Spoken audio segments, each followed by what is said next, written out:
চিত্রনায়ক সালমান শাহ হত্যা মামলায় ইতিমধ্যেই এই মামলার 4 নম্বর এজাহারনামী আসামি আশরাফুল হক ডন সে দেশ থেকে পালিয়ে যাওয়ার সময় তাকে আদালতের এয়ারপোর্ট থেকে তাকে গ্রেপ্তার করা হয়। পরবর্তী তাকে আদালতে সোপর্দ করা হয় এবং পরে আদালতের নির্দেশে সে এখন জেল হাজতে আছে।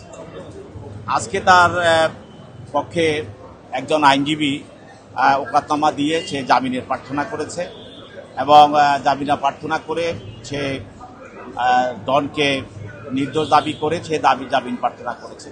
সাধারণত যখন জামিন প্রার্থনা করা হয় এই ধরনেরই বক্তব্য দিয়েই বলা হয়, কিন্তু কোনো ধরনের তথ্যগত বক্তব্য দিতে পারে নাই এবং কোনো যিনি জামিন চেয়েছেন জামিন যাওয়ার কোনো কি কারণ সুনির্দিষ্ট কোনো কারণ উল্লেখ করতে পারে নাই।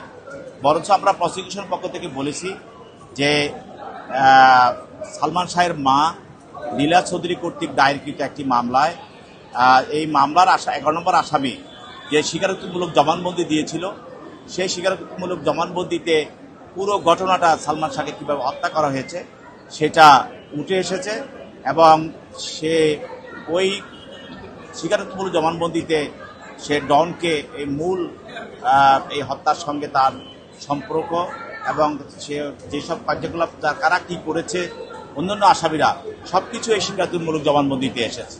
তো সেই হিসাবে বিজ্ঞ আদালত আমরা বলেছি যে মামলাটা তদন্তাধীন অবস্থায় আছে, ইনভেস্টিগেশন চলছে, ইনকোয়ারি চলছে মামলার। এই পর্যায়ে মামলাটি সে জামিন পেলে মামলার তদন্তে ব্যাঘাত ঘটাবে এবং সে দেশ থেকে পালিয়েও যেতে পারে।